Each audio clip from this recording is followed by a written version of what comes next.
It's modern, sleek, high-tech. It's a toilet seat, and it might just be the next generation in home care.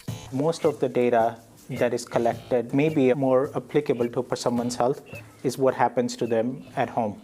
Only 10% of the data that relates to a person's health is captured in the electronic medical record, and 90% of what matters to someone's health is not observed because the patient is home.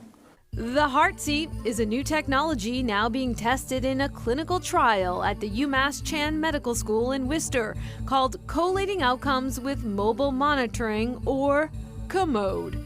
The device is capable of a host of passive data collection.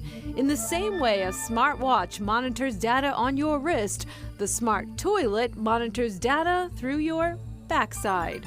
So we just sit our buns right on these little sensors and it does all the work? It does all of the work. It lets us know more than just heart health.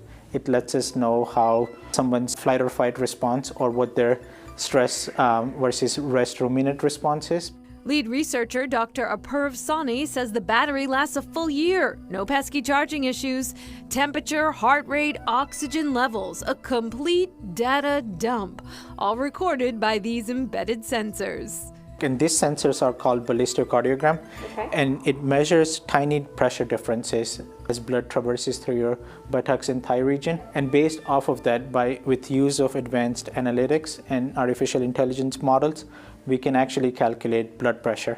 Perhaps a futuristic application, but this smart toilet may someday not only help patients monitor their health at home, help their doctors obtain more accurate readings, but also maybe even prevent a trip to the ER. Someone could sit down on this toilet and you could, in the future, recognize that they might be in distress or having an issue, send a medic right to their home. Right. Just from their morning bathroom routine. Right, so that if it's a patient who has a little bit more volume in their body because they have congestive heart failure and they had a little bit more salt, and we can get a paramedic to their home, provide some medications like Lasix, which allows them to get some of that fluid out, and then that can prevent a hospitalization. Data would come in, there would be a command center that's looking at the data.